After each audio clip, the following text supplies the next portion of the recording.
And next, once you get it through there, you're gonna spool it. Keep spooling it around until you get it all in. You don't want to go wider than the actual spool itself. And then you're gonna take that part, you're gonna lock it down like so. So you have the spool. See that? It's pretty sweet. Went a little bit wider right there. You know. Either way.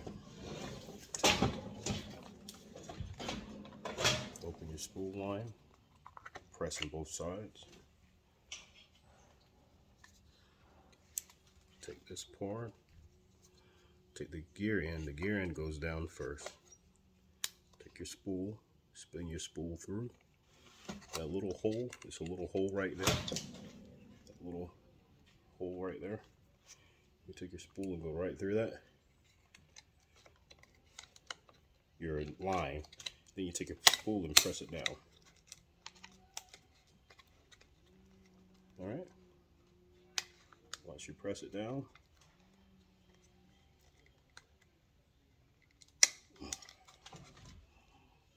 take your top.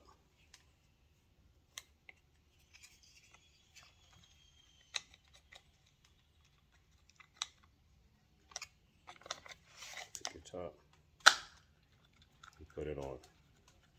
There's a piece of spool sticking out. Just all you gotta kind of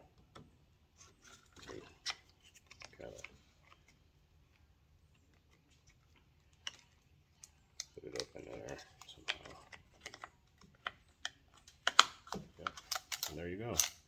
You have a new line.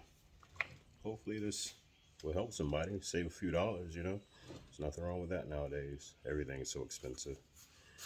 All right. Don't forget to like and subscribe. Y'all have a wonderful day. Bye.